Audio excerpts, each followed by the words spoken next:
All right, talking to business fans, it's real simple. You asked for it, you got it. It's Casey Reeves in the house, the future of OVW, one of the brightest stars right now in the independent scene here in the Kentucky, Indiana area. And we've already told one hell of a damn story, my friend. We've had a lot of Jim Beam. Are we ready for part two? Born ready, man. Are they ready for part two? Oh, fuck no. I was about to say, because this is going to get wild, because we get to Kentucky, and you've got some training to do, my friend. I hear like 34, 36 pounds worth of training to do. So let's talk about training with the legendary Rip Rogers and Matt Capitelli. Because that is, like, you talk about historic trainers and the history. Boy, what is that like? Okay, well, let's start with Capitelli. Okay, Capitelli is... To this day, I mean, and I do mean to this day, I'm still being trained by Matt Capitelli in life. Okay. You know what I'm Okay. saying? You will never, and I mean never, meet a more genuine soul than Matt Capitelli. And anybody that's got a bad word to say about Capitelli is going to have words with me. My first day, I don't know if we can tell this story. My first day of training, It's open to you, my friend. right on. I had to ride a bus 3 days to arrive in Kentucky. As soon as I was able to just stretch my legs out when it wasn't a bus, I did, and I managed to arrive here 6 hours before my first day of training. Okay. I got very little sleep. I was very out of shape, and I do mean very, very, very out of shape. I was just a shape. You look like Josh Ashby. Can I say that? Can I say that? Of course you look you like can. Oh, okay. Go ahead. That's a little mean, though. I didn't look that bad. Oh! Mr. Ashcraft, you heard this. You knew it was coming, but go ahead. But that's our test to see if he watches it or not. That'll be an interesting That'll test be to see. interesting. So we'll find out if you're watching, Joshy. So I get here. I try to do a little aerobic workout before my first day because I try to wake up and be ready before anyone else. I get to the arena for my 8:30 class at 7:30. Okay. I don't know what idiot had left the door unlocked, but for the first time, because it hasn't been unlocked since I've been in, but it was unlocked. Oh, wow. And I think this was just the fates working in my favor, honestly. Okay. Because I just walked into the arena, and I just sat there in the dark with the lights off for an hour, waiting. Well, there's a history. You've got to absorb that moment. And I remember taking a photo, because you know, the smell of the place, the drawings on the wall, the atmosphere, and I sat there by myself in the dark, and just breathed it in. Yeah. Because what else can you? Because you know, someone didn't really cover before. There is no pro wrestling in Montana. Let me repeat that. There is no pro wrestling in Montana. In 30 years, this is how many shows, and if you can't see, that's 4 fingers. This is how many shows happened in my lifetime in the state of Montana. And 3 of those shows I was in jail for. The last show happened a month before I left. You know, that's where I got to meet Bret Hart. And Bret Hart wished me well on my career. That was the biggest thing I could ever ask for. Oh, that's amazing. Yeah. I was like, you know, I'm on my way to OVW, this, that. He's like, and this is what Bret Hart told me. He's like, don't you ever let anyone tell you you can't accomplish your dreams. Yeah, that's amazing. And whether he meant it or not, it doesn't matter because Bret Hart's a stand-up guy. And he's Bret fucking Hart. That's all you have he's to Bret say. fucking Hart. Youngins, please go again. YouTube, WWE Network, Shawn Michaels, Bret Hart, 60 minutes, but ended up going 67 minutes thanks to wonderful I mean, Piper. that match is good. You want to see a good Bret Hart match, Survivor Series against Austin. That was excellent, and of course, that's the night that Austin was made in a lot of ways. You want to see a good Bret Hart match? Watch any Bret Hart match. I was going to say Bret Hart, Owen Hart in the steel cage. SummerSlam. But that Yes. was, to me, that was a special one. And also the very first time I saw him with Jim Nando Neidhart. And I saw, oh gosh, them as a tag team, we're not even going to go there. So let's get back on track. So I'm sitting there by myself in this mythological place, because to me the Davis Arena is a mythological place, and I know a lot of people like to throw the names like John Cena, Randy Orton, Brock Lesnar around. Sheldon Benjamin. Sorry, shout out Orangeburg, South Carolina. We love you, Sheldon. Go ahead. I had to get the Trinity out. I there. understand. My favorite wrestler is CM Punk, and he's on the wall there. And I just sat there, this kid that had been to one pro wrestling show in 30 years. You know, I watched it. I lived vicariously through a screen my whole life, and I'm there, and I'm out of shape, and I have no idea what I'm in for, and I've never been that scared in my life. And I have seen some heinous shit. I have seen some horrible, heinous shit. I have been in some very scary places, and nothing is more frightening than the unknown. And I had no idea what I was in for. And what were you in for?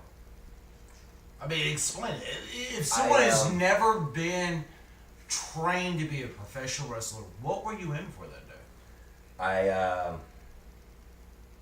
I heard some murmurs outside, and there was I go out, and there was a couple of the other classmates there. I was like, "Hey, man, I've been waiting here an hour. Come on in. Let's get our gear on, whatever." And we don't cross the barrier. I'm too scared to cross it because I don't have permission.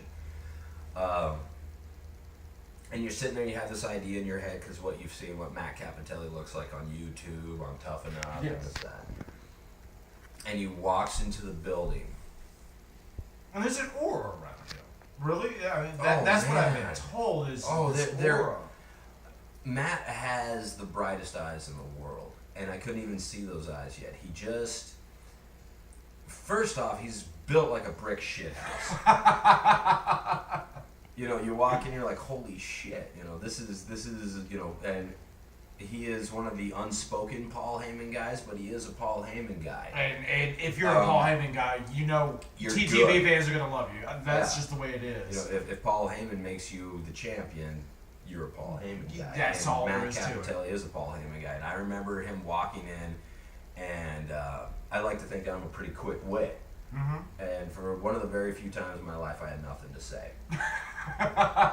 Nothing to say at all. I just sat there and I looked at him, and he I can't remember what he said. I remember the gist of what he said. He looks around, he's like, "Is this everyone?"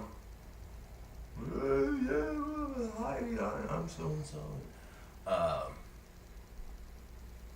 He's like, "All right, you know, welcome, blah blah blah blah blah." Well, you know, gets our licenses in order, and everybody run around the block.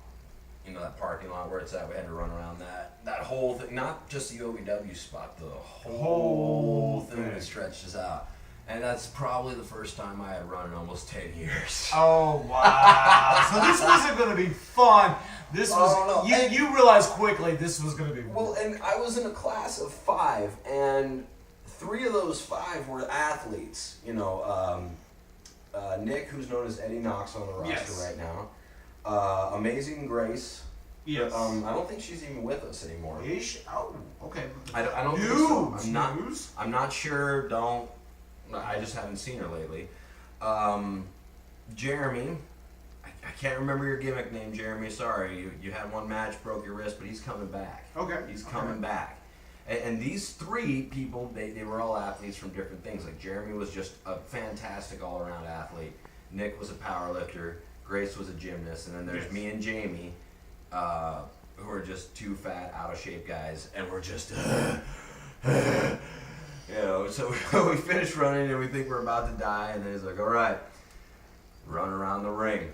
Nice. So we're just running, get those high knees up. You got to get your knees above your waist while you're running, then you got to do butt kicks, and you got to do push-ups, squats, you know, jumping jacks, V-ups, and you're just feeling like you're gonna die. Like my lungs were on fire. I probably drank 2 gallons of water the first hour I was there because I was just, my body wasn't used to it. And then so we finished the warm-up. We haven't even got in the ring yet.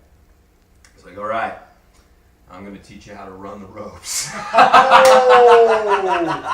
And guys, if you don't know what running the ropes are, I always tell someone, watch a really pale wrestler like a Sami Zayn hit the ropes, and when you see those big red marks across their back, the shit is real. But anyway, you could probably explain it a lot better than I can. Well, the ropes are steel cables with taping around it. You know, it's steel to hold the weight of a wrestler's body, not only hitting it but standing on top of it. I guess in WWE it's reinforced nylon, but that's about the only place you'll find reinforced nylon. Yeah, Everywhere else I don't think anybody else can afford that. Yeah, I don't think anybody else can go afford there. that. And so it's more running. And then he's making us run, drop down, and he's trying to break you to see who's there. you just want to who's die. there. Yeah, you just want to die. You just want to kill yourself. And then you get to start. I can't remember what we learned our first day. I think we had such a small class. We got to learn how to. There we go. We had to learn a back bump, I think. Oh, nice. Actually, no, it was lockups. Oh, I remember okay. it was lockups because Eddie fucking Knox is. No, he was Okay. the most stiff, clumsy motherfucker ever. And Eddie, I know you follow the show, so you're hearing this. I had a bruise from here to here from lockups because he wouldn't just lock up. You've seen how big that motherfucker is. Yes, he is All a right. very big guy. So when he would lock up with you, he would jam his hand right down on you every time, and you're just like, stop hitting me. Please stop hitting me. Wow. And I wake up the next day about 2 bananas length going around. Oh, jeez. Right here. It's funny because I asked Jeremy, he's like, man, that Nick guy, he's really stiff. It's like, did you tell him to stop? He's like, no. Did you? I was like, no, I think that's our fault. We didn't tell him. We didn't fucking tell him he was hurting us because it isn't his fault. If you don't fucking tell somebody, shut the fuck up. You gotta take it. You gotta take it. Yeah, and so the next day we're like, hey man, when you do this, you're kind of fucking us up. Can you just Eddie, he's one of the nicest guys you'll ever meet. He's the shit. I have yet to have it. Actually, he follows the show, and I have yet to have a chance to actually meet him. Oh, you gotta talk to him. He's a great know. guy. He's a great guy. So let's go from here because you obviously got through training because you're standing here. I got lucky. Okay. You get sick of sleeping in a park, so you find a shitty hotel. And that hotel, I feel bad because Jeremy and Eddie had crashed there a few times. The floor was dingy. It was sticky. You would get black marks if your skin touched it. Oh. I finally ended up getting an apartment, a 1-bedroom apartment, just a stone's throw away from the arena.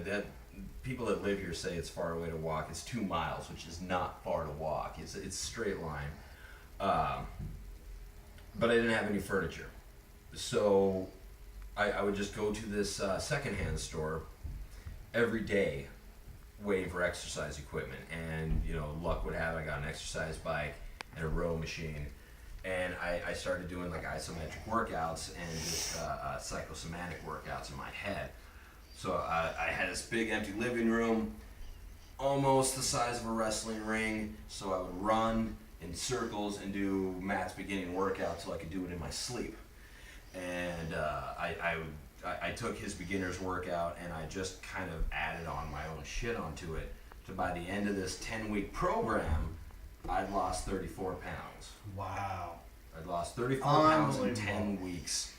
Unbelievable. So the guy that was, and you got to understand, like I said, there were 3 very athletic people in my class. So I set that as my measuring stick. And it's like, I got to be able to keep up with these motherfuckers. Because right now, these are the motherfuckers that everyone's looking at going, oh, these are the guys that shine. And you have in the that class. drive and that desire. You have to. Yeah, I absolutely fucking have to because I had a very incorrect perception of what went into being a good wrestler before I got here. It's a lot of hard work on every fucking level, and don't ever let anybody convince you otherwise. So I just worked my ass off. Like I would work out 2-3 hours a day, and I know some of y'all gym rats that you do more, but fuck you, that's a lot for me. Shane, we love you. Yeah, say that. Fuck you, Andrews. You shouldn't be as good as you are. You're the best. But anyway, so by the time we finished Capitelli's class, I didn't wait for Matt to tell us run around the block. I started running before anybody else did. I started fucking doing all that before anybody else did, and so Matt would just say, "Follow Phil," and I got very, very, very lucky. But let's get into this, because yes, you got lucky, and I will be being an OVW. Can you call me a fan? I don't know. Let's say a follower of the product. I think you are a fan. I am a fan. If you watch it and you enjoy it. I do, and they've made great strides. All of a sudden, this guy just shows up, and he's being prominent, but it's not necessarily what you've done in the ring. It's because of what you can do with this. So let's get to that, because when you're talking about creating a character, you can do all these wonderful things in the ring, but if you can't talk, you ain't going nowhere. Let's be honest. So let's talk about the art of a promo and really how you got on TV so quickly, because it was your mouth that got you there, true? It was. For those of you that haven't taken Matt Capitelli's course, we are guaranteed a show at the end. It's kind of like a graduation thing. They call it a showcase, which I didn't know when I went there. I went there with thinking that just to learn. Yeah, I had no promises in my mind, and it was very nice to hear. You know, you are guaranteed at least one match in the Davis Arena in front of people, and we call it showcase shows. We're in the back.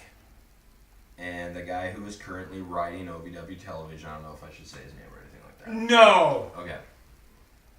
Anyway, go ahead. Sarcasm? No, not for me. Never. Okay. Never. Well, can I say his name? I have no issues with you talking about my homie whatsoever. All right, he called me a homie on another podcast. I gotta give him love. Okay then, yeah. To you, but I was very lucky for that. Chris Silvio, who was a big part of the creative aspect of the television show. Pick it up. If you talk to Chris Silvio, we gotta give him a Coors Light shout out. Go ahead. I'm on a diet. It's all good. It's all good. Anyways, he asks me. He goes, Phil, do you have a problem with being a mouthpiece? Can you be a mouthpiece? And I told Silvio, I'll be anything you want me to be. And he goes, good answer. I got a spot for you. Unfortunately, right after my showcase, I had to go back home for about almost a month. Okay. And take care of the usual legal issues, lingering legal issues, get myself a vehicle, and come on back so I can actually be viable to the company. Okay. So I come back, and they throw me in with Devin Driscoll and Josh Ashcraft. And I've got to stop you there, because at this time, before you get thrown into this, Devin is a baby face that's woohoo! And Devin, you know I love you. We've talked. You're so much better as a heel. God bless you. I'm so glad you turned heel. But saying that, he's a baby face, and then you and Ashcraft. And there's this turn. Let's talk about the turn. The turn happened about a week before I got there. There's a funny story that led to that. Go ahead. No, I can't say. Oh, you can't say that one? Okay. No way. Fine. That's fine. No way. Maybe when you go audio, I'll say it. Okay. Devin turns, and Devin should turn because he's a great heel. Let's be honest. You want to know why Devin's a great heel? I know my opinion. Please go ahead. This is why Devin's a great heel. Since we're talking wrestling jargon here, Devin is a great heel because he's the perfect guy. Devin is a great athlete. Yes. He's got bright eyes. Yes. He's got a wealth of accomplishments behind him. He's nice as hell. And A boy, great isn't human he being. just too fucking perfect to be liked. We're not even Like, gonna go you- into the what he does with like high school Oh, kids, and the his- football. Yeah, and exactly. all the things. What kind of regular guy can identify with a Devin Driscoll? No, You no, and can't. then overcoming what he's overcome with the can't. injuries and Exactly. Devin Driscoll, Devin Driscoll, you know, when he says he's a complete athlete, he is. He's not a normal human being. Agreed. Therefore, flaunt it. Makes you a perfect bad guy. Yeah, agreed. Nothing's better than a bad guy that can back it up. And Devin Driscoll makes a fantastic heel. Yes. People hate him so much because they want to like him because they know how goddamn good he is. And Devin, just because you asked me 6 months ago, I will say it again. Your booty. Anyway, go ahead. It's a thing. He likes it. But he when I does give the him a hard squats. time. He's got the booty, man.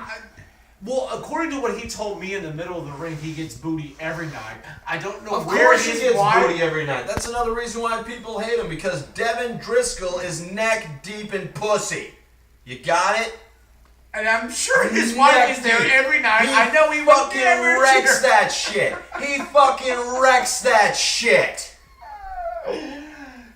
The last time your girlfriend moaned, she was moaning for Devin fucking Driscoll. Not for you, loser. You're watching a YouTube video. And you heard it right out of the mouth. I can't say shit at this point. I mean, but this was a big break for you because It was at the time- huge. Yeah, because he's the TV champ. You're on TV. And I get to pick his brain. And Devin's been around to so many organizations. Obviously, He he's has. huge with NWA, huge with OVW, Oh, man. Global Force Wrestling, which is the first time I met him. I remember one time him telling me, like, well, so who's, you know, your biggest influences? And I'm like, well, CM Punk and Jake the Snake.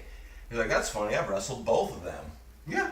Like, how can you nonchalantly say something like that, you piece of shit? No wonder you're a fucking heel. But he has, and he's has. got an amazing story of his own. But this was a big break.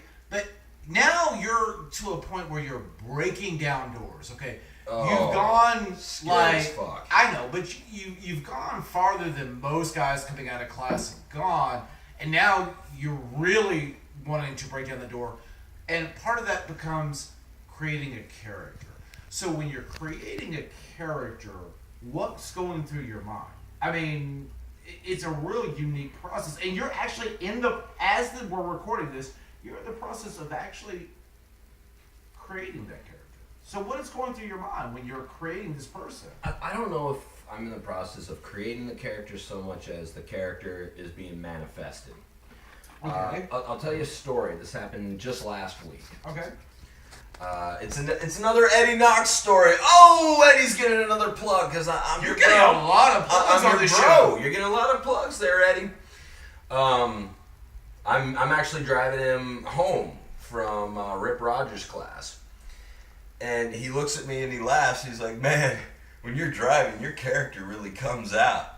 Because I'm an angry driver. I do not like. Not in kids on the road. Kentucky. No one would ever get.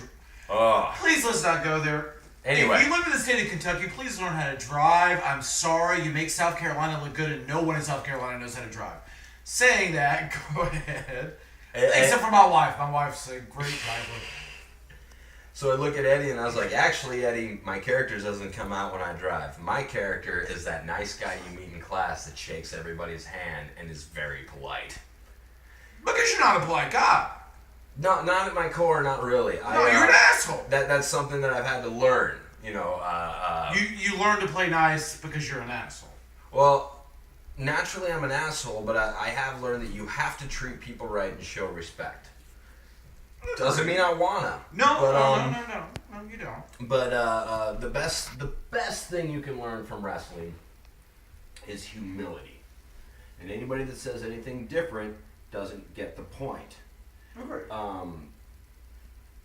My character, well, I guess my television character, that's just me. My character is the person that happens when you turn it off and when I have to go back out into the real world and I have to smile and I have to be polite and I have to go ahead and be normal because there's just too much shit happening up in this head to where normal isn't an option. It's a learned skill. And so now when you're talking about my character, it's not even so much as creating, like I said, it's manifesting. I think within the next few months that Casey Reeves, because I identify with Casey Reeves more than I ever will Philip Early. That kid died on a strap to a bed covered in his own piss and shit when he was 14. Casey Reeves was born, and Casey Reeves is a lot stronger than Philip Early ever could be. Period. I don't like Philip Early. But Casey Reeves is something else. And fans, you sat through 2 parts. We told you there was 2 parts. Guess what? There's a third.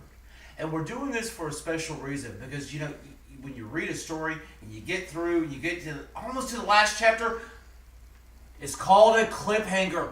Wait till you hear the end of this story. This is where we talk about busting literally down some doors and cutting some promos. We talk about the big rumors with the relationship between you and some gentleman named Josh Ashcraft.